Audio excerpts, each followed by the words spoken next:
Welcome to the Predictable Revenue Podcast, where frontline sales leaders teach you how to build and scale an outbound sales team.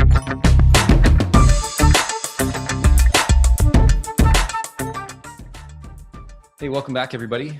Our next guest today is the head of enterprise marketing at a tech company, but that's not the reason why you want to listen to this guy.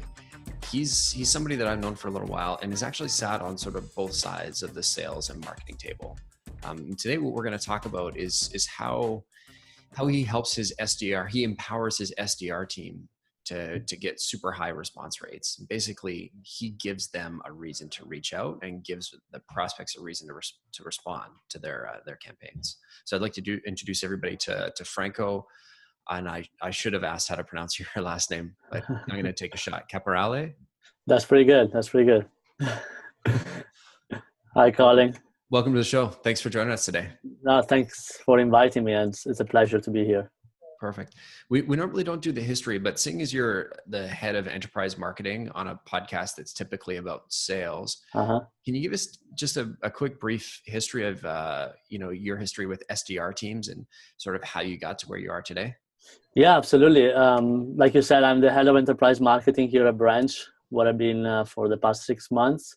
And before, I have a long history of working with other venture funded companies in tech, helping them going from 1 million ARR to 20 million ARR. And I've been enjoying doing that for a while. And it's my strong belief that SDR team should be reporting under marketing, especially for the inbound side. And I know this is a very controversial thing, and I'm happy to speak in more details why I believe that. And so in my past, I really pushed to have the SDR team reporting under me. And so I was able to really leverage both sides of the table, like you said. So really growing the demand generation funnel and the lead generation and all that aspect, as well as the qualification part and trying to grow the pipeline through the help of the SDR team. Cool. Now, I'm a guy who has almost always disagreed with people that say SDR should roll up under marketing, and maybe I'm just gun shy because we've seen some bad examples of the marketing emails that they're making SDRs send this much text, and of course HTML formatted and sent from Salesforce or Marketo, and it's like you're not getting responses. Like, well, yeah. Yeah, I mean, that's the horror stories that you just mentioned there. I agree with you 100%. To be fairly honest, I consider myself as a salesperson borrowed by marketing, more than the opposite.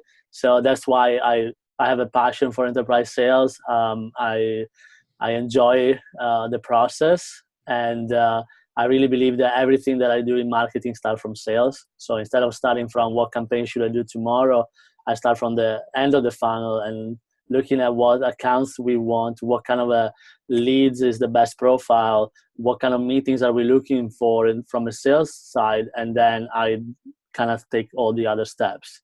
And so, like, I completely agree there are episodes in which you see a very hardcore marketing person managing the SDR team who doesn't have a very clear understanding of enterprise sales. That's not gonna succeed. It's not gonna succeed.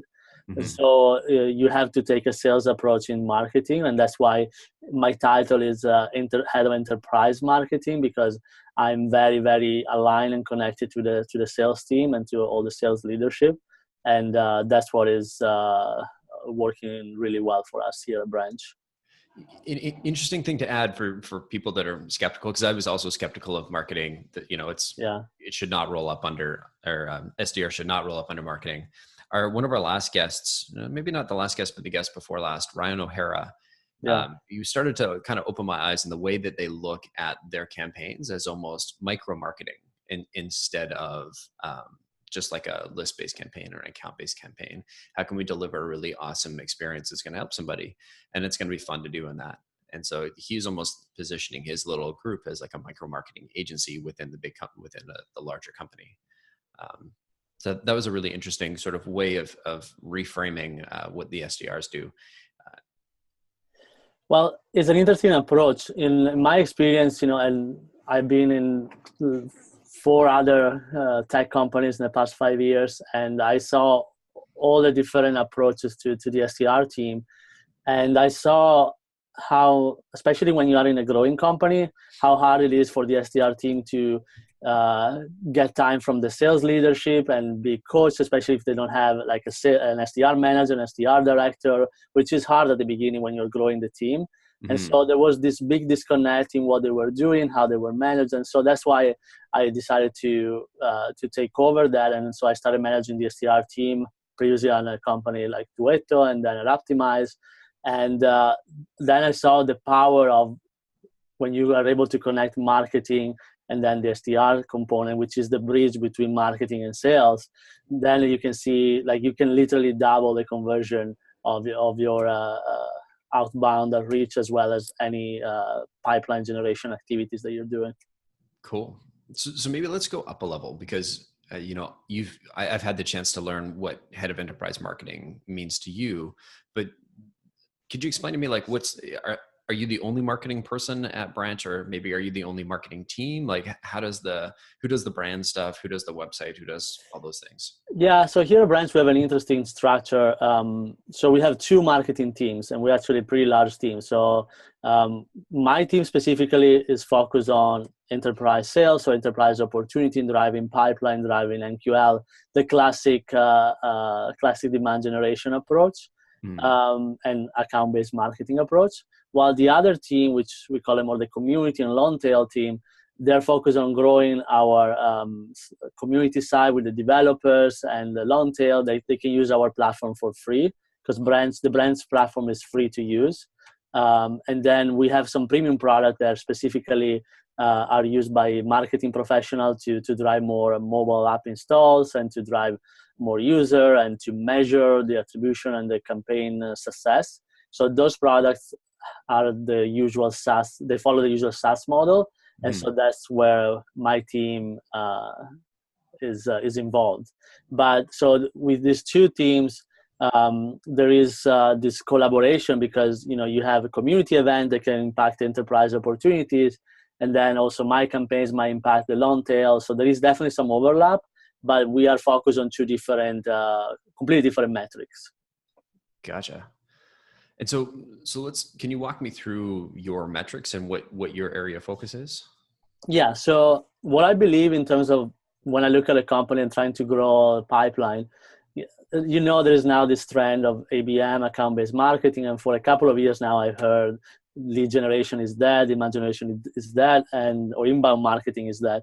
And I do not believe that. I believe that account-based marketing is really powerful, but is even more powerful when you pair it with a strong funnel and strong content marketing strategy, so you can scale that and become the thought leader and really get volume of leads into your funnel. But then at the same time, you are creating these targeted programs that are really able to engage with the accounts that are the best and that are exactly your target. And that's what really grow in terms of volume, but also in terms of average deal size of the pipeline. And to do that, obviously requires multiple people within the team. So for example, in my team, I have a person who is 100% dedicated to account-based marketing programs, and she's my account-based marketing manager. And then we have a lead acquisition person who runs all the paid ads on different channels. Then we have PR and all of the other roles that are necessary to execute on these programs. Gotcha. And then the SDRs, they sit on a separate team, sort of in between you and sales? Yeah, so they sit in between us and sales. So the way that we're structured now with the SDR, there is a unique team covering both inbound and outbound. But for them, an opportunity that they are creating can be inbound or outbound. Their compensation is the same, so they are not incentivized to basically give more preferences to one or the other. So actually, when they get inbound leads from us, it's just all gravy for them, because they don't have to, grind the cold calling or the cold emailing, and so that makes us it's very easy to become aligned once you have all aligned incentives. And so our role here is to make it easy for them to engage with the top accounts. And just to give you more background, so our sales team is divided in basically targeted accounts. Each rep has 50 accounts that they are prospecting and trying to close for the quarter. And so that's an account executive? Account executive, yes. Okay. Yeah, account executive. And then the SDR is basically paired with 2 account executives. And so each SDR is prospecting 100 accounts. And so what we're doing during the quarter, they are creating this very targeted cold email and trying to really do research and sending these emails that are very, very custom made, where we show the pain and we take screenshot of the app and show how the experience is not optimal and how Branch can create a much more seamless user experience and really unify the user experience from mobile to web and vice versa. And so this really is the key to engage with these accounts, but sometimes it's not enough. So the cold email, even with all of this work behind, which takes a lot of time to create, might not be enough. And so that's why my team is very focused on make it easy to engage with these accounts. And we have all of these initiatives that we launched since I joined that are really working well. For example, I mentioned to you one of the best initiative that we did last quarter were this basically thought leadership dinners, let's call it like this, where we invite some top prospects and customers for a chef-made dinner in a fancy place in different cities. We do in San Francisco, in New York, in Los Angeles, in Chicago, Dallas, many cities. And basically, we have a discussion during this dinner. We structure it in a way that everyone can interact and provide inputs and insights on what they're doing, what kind of pain they have, what challenges. And usually these dinners are attended by someone from my team and someone from the sales team. And some of other executives, so that we can really interact in a very intimate fashion.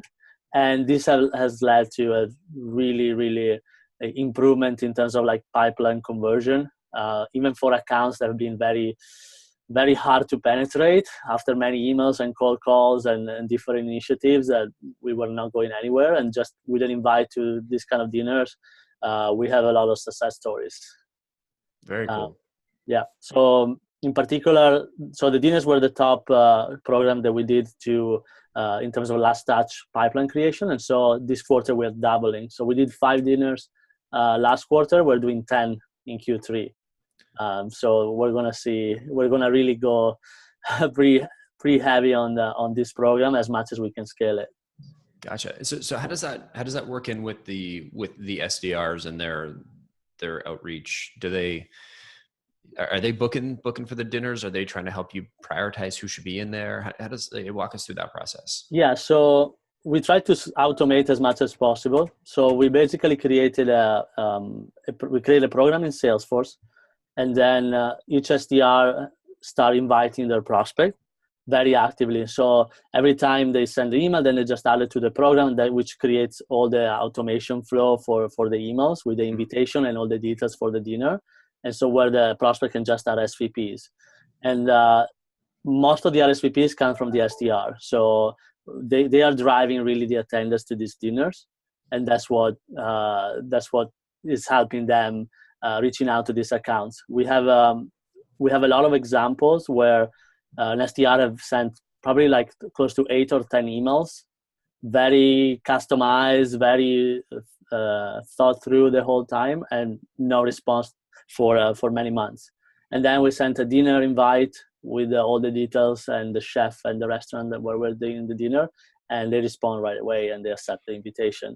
And we're talking about large accounts, so this is pretty good way, and it's a good weapon for the SDR to shift gear and not just go in with the usual templates for their outreach. So it's more of a value add. Hey, you're a human, you're probably hungry. Would you like a pretty fancy meal on our dollar? Not exactly like that. That's not how we position, even though obviously it's a good advantage. But is what we're pitching really is the people that are going to be at that dinner and people that joined the previous dinner. So we're really pushing on like you can network with all these senior people at similar companies to yours, and we're going to discuss about mobile challenges and mobile marketing or mobile product. We do use different theme for each dinner so that we can really focus on a specific role. And so, yeah, the chef made meal is an advantage, but the message is really strong on the people that they can meet at that dinner. Gotcha.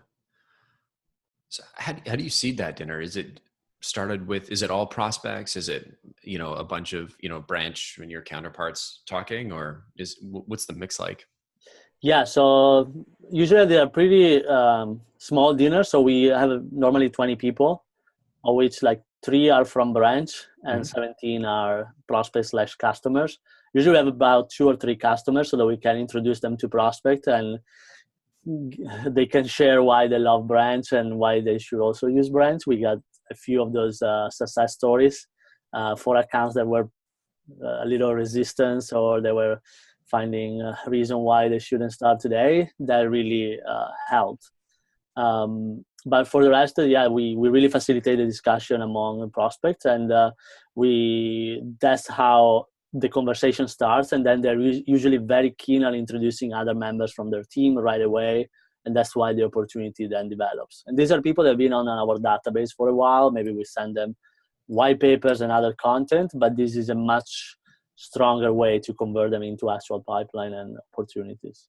Can you share a sense of what your conversion rate has been on inviting people to those dinners?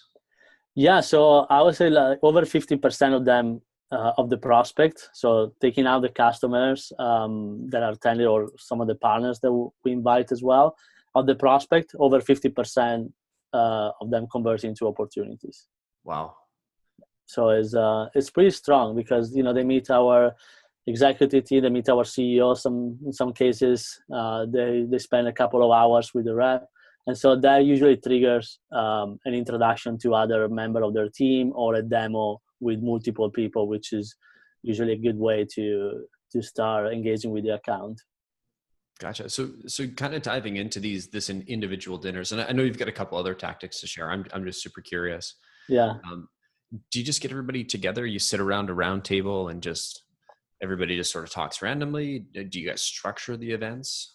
Yeah. So it's very structured in a way that we like to guide the conversation, because if you just get them all in the same place, they're just going to talk to the people next to them. That's not very productive. So we basically ask a question right at the beginning. What's the main challenge that you're having today in your department, in your role? And we go all around the table. Each one says something. Then we ask other questions. Like after each course, basically we ask a question. So we like to pause and ask a question. We even ask questions like, what is one mistake that almost got you fired? Yeah, that was an interesting one. People had fun with it, and kind of led to a lot of other conversation. And then we ask like, what is one thing that you can share that you learned that was very effective for you, so other people can learn. And that's what makes it very, very valuable for the attendees, this dinner. And it's all in a nice settings and with the chef prepared meal, which is a plus, obviously. Gotcha. Man, that's a much better offer than the breakup emails I've been sending with the silly hippopotamus or your stuff. Yeah, I tried that in the past too, and some of them worked, but obviously I found it to be stronger when you provide an additional value, whatever that is. Mm-hmm. So before we jump into because I was super curious to jump into how you guys do the dinners. I want to make sure that we stick to keep this so it doesn't turn into a 4-hour episode. Maybe before we jump into the other tactics, can you just share what are some of the results that you've seen in terms of the increased productivity with the sales development team? So again, our goal is to give them additional weapons to do their job. And so here, basically from after we started scaling these dinners, before we were doing just 1 or 2 per quarter. So we scaled to 5 in Q2, and we launched all these other initiatives, which I'm going to talk about in a second. And so between Q1 and Q2, our the number of opportunities inbound that we generated multiplied by 3. So we have a 3x factor increase in opportunities creation from inbound. So any opportunities that were touched by a campaign. And so what we want to continue seeing this growth month over month. And so I started here 6 months ago. My goal last quarter was to learn what could work and what does not work, what translates into pipeline and what does not. We use Visible to track attribution of our programs and what campaigns are driving first touch opportunities, what campaigns are driving last touch, touches in between. And so then we are able to understand where we should double down and really scale and what we should cut in terms of programs. And by doing that, by doing this constant optimization, we're seeing very, very good results. Now, I know everybody's, so one, a 3x improvement or a 3x increase in opportunities generated. Yeah. Okay, you can have my SDR team. That's fine. I can only take one at a time. Okay, that's fair. You must be spending like tens of thousands of dollars on these dinners then. Actually, no. The dinners is a very cost-effective program. It just takes a lot of work to align the SDR team and all our resources to plan and execute the location. But the actual budget invested is we have capped it at $2,500 per dinner. So if you do the math, it was about $12,000 that we spent last quarter. Mm-hmm. And the pipeline generated from dinner, I'm not going to be specific, but is in the 7-figure ranges. So just stop when I get to the right. Exactly.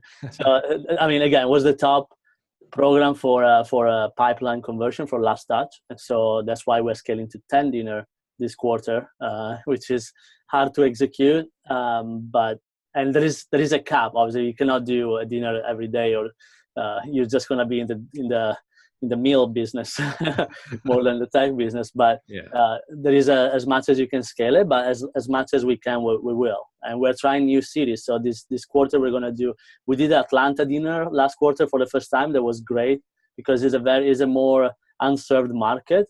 So there are, like in San Francisco, there's a lot of companies doing a lot of different events. Other cities, much less. And so we see much more enthusiasm, and there are very large accounts there that are really happy to join us. And that turned into very valuable conversation with all of them. So we're going to do in Toronto, we're going to do Chicago, we're going to do Boston this quarter, we're going to do Dallas. And so we're continuing growing the program. Awesome, man. So moving on from dinners, because I'm sure that's not the only thing you've been working on. What are some of the other things that have helped your SDR, like that you've empowered your SDRs to help, warm up the prospects?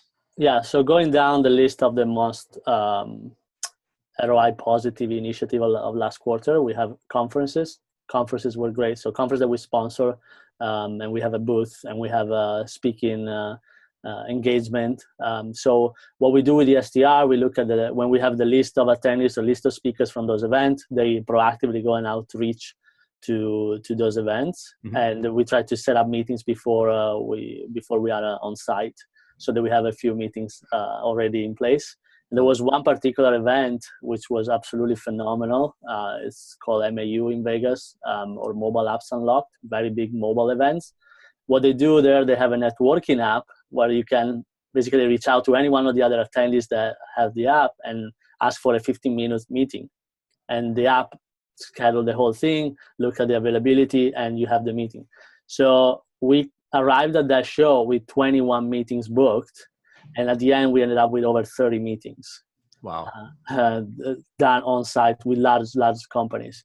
So that was a big event and big program for us last quarter. So we're looking for more events that organize this type of initiative that facilitate the networking. And again, the alignment with the SDR team is crucial because they are those working and grinding to schedule all of these meetings, and then we do the follow-up right after the event.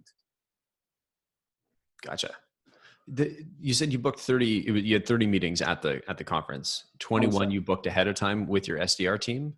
Yeah, the funny thing is 21 before we even got on site in Vegas, and then since the conference was 3 days, mm-hmm. we booked more meetings during those 2 days for the following days, and so we ended up with over 30 meetings. Actually done on site. So those were all not like just quick chat at the booth. We're talking about 15-minute meetings that were booked on a specific location that we sat down and really walked them through what we do and their challenges. Wow, that's phenomenal. It was really great. So it starts with steak dinners, then pre-book-in meetings at conferences. What was the next? What's next down? So next down is webinars, which is another event. It's a digital event, and I'm a big fan of webinars. I think content is really crucial to obviously drive leads and drive engagement, but also position the company as a thought leader in the space. And so we spend a lot of time working on educational content. We did this last quarter. We did this webinar series, which was basically a mobile marketing course, or an advanced mobile marketing course, and we call it From Web to App, from Web to Native App. And so we had these six webinars. We invited very high-profile speaker, a professor from Stanford, a professor from NYU, Morgan Brown from Growth Hackers, other companies, and plus, obviously people from Branch. And we put together this very educational content, and we had over 1,200 people registering for this series. And so this was great from again the thought leadership perspective, but from a pipeline creation and lead generation was absolutely phenomenal. We had big logos attending and senior people attending it. So I was really happy with it. It's definitely something that we're going to repurpose again. And working with the SDR team to basically do every time someone will register, they will follow up with them, making sure they attended or saw the recording. And then they had a chance to basically follow up right after the webinar if they have any question. Anyone who asks questions during the webinar, the SDR will follow up with that line of question that they ask. So that was kind of the icebreaker, and they had a response for them. So they had to do that small work, but it's a great way to actually reach out proactively to someone that is not cold anymore. And so that's why it was so successful to then convert them into actual opportunities. Cool. And were they doing any help in booking people for the webinars? No, before the webinar, not much. I mean, they have a few that usually they already engaged in a conversation, said, hey, we have this webinar if you want to attend, just to get them more engaged with us. But most of the time the promotion is on our side, so they just get delivered the list of registrants and attendees. So we divide it in three parts. You have the people that have asked questions; those are the warmest, and the people that you want to reach out right away, right after the webinar. And you have the people that attended but did not ask questions, and then you have the people that did not attend. They registered but did not attend. So you have three different outreach for these three buckets of people. And so you can, for the people that did not attend, you immediately start with the recording. Here's the link. I want to make sure you have it. And then, you can do your pitch. Gotcha. Very cool. So next on the list, so after webinars, what comes next? Yeah, so another cool initiative that we just completed last quarter was the first experiment, but it's already showing to work really well. So we're going back to direct mails. And in the era of emails and chat and bots, we are actually trying to break the noise and send a very cool packages directly to selected prospect. So right today, not many people, you don't get many packages on your desk. You get a lot of emails though. So we want to try to invest in that. And so what we did, we spent probably around 2 months designing the package and the offer that we want to send. And we have a cool black box with our logo on the front, very well designed. When you open the box, there is a tray that has a one-pager about Branch, which is divided by vertical. So we customize it based on the vertical of the company that we're targeting. Then we have basically an Amazon gift card, which is only fake Amazon gift card if you take a demo with us, $50 gift card, and then a chocolate bar that is from San Francisco. Is a gourmet chocolate bar that we selected, and so that's kind of the offer. Once what we do is, since only sending the package is not enough and is not the most efficient way to do this program, we work with the SDR team very closely. So we worked on the list. It's a total of 300 packages that we sent out last week. And so we work on the list with them. They selected people that have never responded to them. They are working in one of their accounts. We send 2 packages per companies. And then as soon as the packages are shipped and they're shipped all together, the SDR have prepared a template where they say, hey, I put together this package for you. I hope you like it. I put a lot of work into that. There is a surprise inside, but I would really love to spend some time with you and in a phone call, but keep an eye for that package. And then as soon as we have notification of the package being delivered, they call and they say, I saw the package was delivered. Did you get it? And then we have basically a script for each answer. If it's no, I didn't get it, or yes, I have it in front of me. And the goal is, can I book you for the demo so you get your gift card, but also you can learn how branch can help you in your role, it can help your company. And then we have a few other sequences coming after if they don't respond. And so what we saw with this initial experiment is like people really appreciating the gift, being very unique and very thought through for the whole thing. And so they really appreciate the SDR putting the time on the package, because we make it look like the SDR put it together. And then a few people already reply, yes, please, let's get together. I'm gonna involve other people from my team, and we really want to know what you guys can do for us. So they didn't even mention the gift card per se, but they really appreciate the whole thing. It's a very different way. And so these were all accounts that the SDR are trying to engage with for the whole quarter. Gotcha. And so 300 packages, what did that cost you? So it's $30 a package. That's pretty reasonable. Yeah, so it's $9,000 campaign. Right on. Yeah. And what were the results that it generated? So again, this was an initial experiment. We are targeting at least 15 demo. We already have, I believe, 5 booked in 3 days. So the packages are not all delivered yet. So we only deliver less than 50% of this first batch. Yeah. So this is looking good for our numbers. And so we definitely want to scale this program. We're going to try other offers. The chocolate was cool. We were a little worried about the chocolate in summer because it could melt, but we'll definitely try other offers. But we really want to invest in direct mails, because I'm very convinced that direct mails is coming back with all of the noise that is now in email and chat.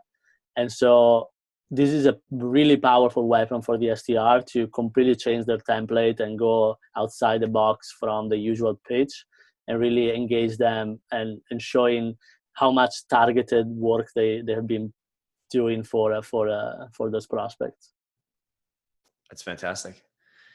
You said, just to clarify, you said in 3 days you've had 5 responses so far? These were all like from the outreach of the SDR. So we haven't got nobody just on their own filling out the page, because the link drives to a landing page where they should fill out the form. They already, but since we want to make it easy for them, the SDR reach out to all of them with the template saying, hey, I saw the package was delivered. Do you want to set up a meeting? And they all said, these people say, yes, please, let's do it. Thank you for the package.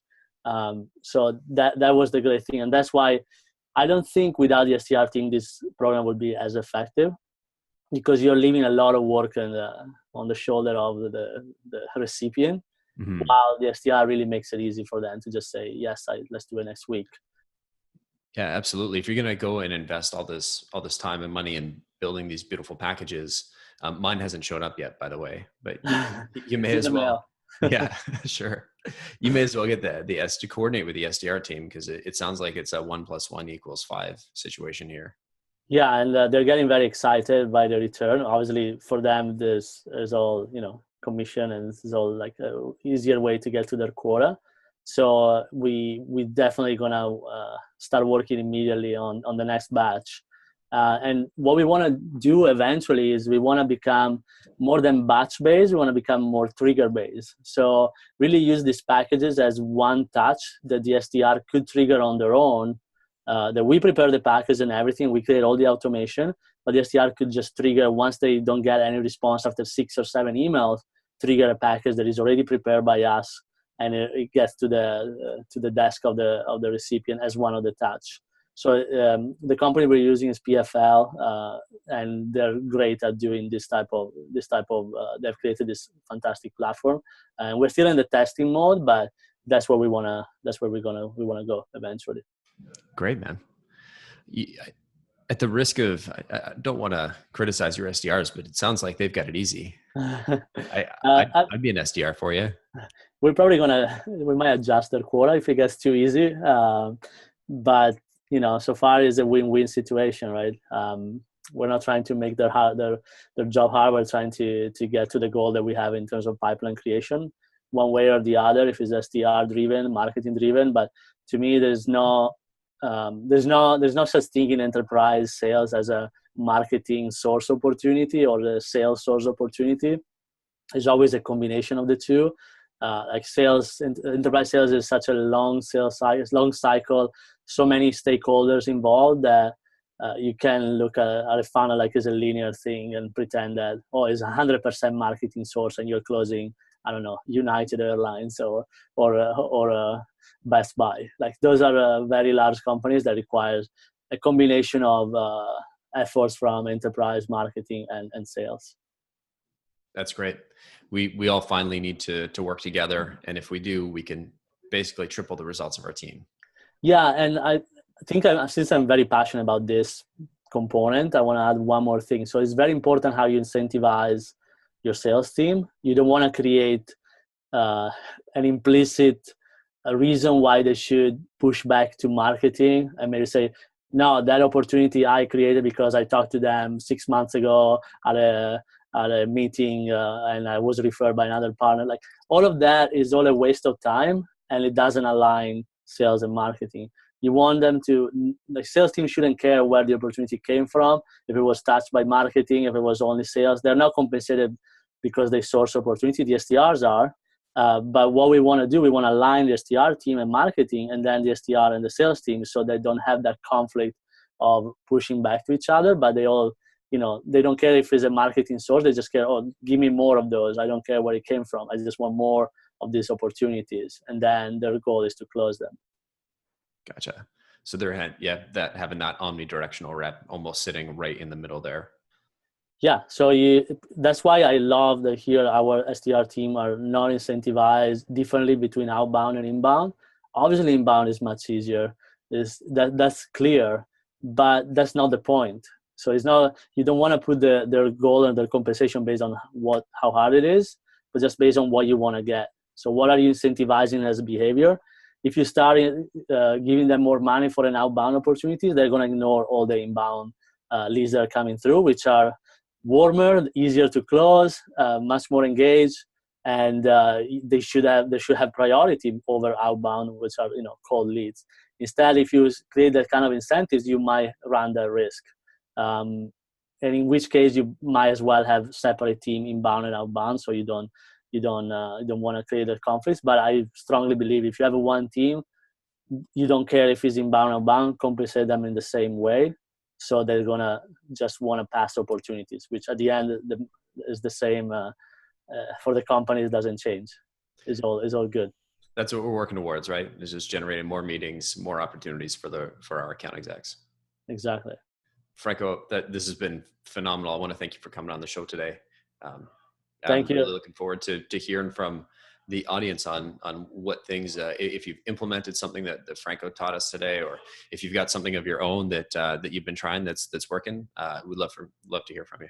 And thanks to Collin. It was a pleasure to be here. As you know, it's not a secret. I've been a fan of predictable revenue for a few years now.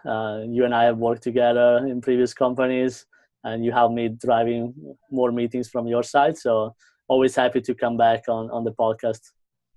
Love it. You know what? I think we might have to do that. Get you back in here in 6 months with an update on more Franco's great SDR Mormon tactics. Or I'll have a lot of updates in 6 months. We're going to test a lot of new things this quarter. Excellent. So much data. I'm looking forward to it. Awesome. Thanks again, Franco. Thank you, Collin. Okay, so welcome back. I realized that after the episode, I was asking Franco a bunch of other questions that I figured belonged in the episode. And you actually, you hit on something really interesting here. I was asking, do you guys do these in restaurants? Yeah. So going back on the dinners, no, most of the time we don't do it in the restaurants because we're trying to do things differently. So we rely on, especially here in San Francisco, on two companies. One is called Feastly, one is called Eat With. And what they do is they organize this private dinner in a very unique location. For example, the last dinner we did in San Francisco was in a garage on Mina Street, and it's a really cool settings. They put this long wooden table. There is a kitchen inside the garage, and so the chef and his or her team, they come to the location and they cook there and they present what they are cooking. Each course the chef comes out and present it to everyone, kind of like Master Chef style. And so you have a good description of what is cooking. It's really, really high end, but is really private. So there is no one else in the location, very quiet. So there is no, noise in the background, and it makes it for such a unique setting. We do a kind of a cocktail at the beginning when people arrive, an aperitivo in the Italian style. And then once we sit down, we start asking the question and driving the conversation. And that makes it for such a unique experience, which again add on top of the value that people have for the networking. Very cool. And so it was Feastly and Eat With. Correct. Those are the two we use, especially here in San Francisco. They also do it in other cities, but we try to be original on picking the location and the experience, because it's all about the experience at the end. Thanks, Franco. Awesome. No problem.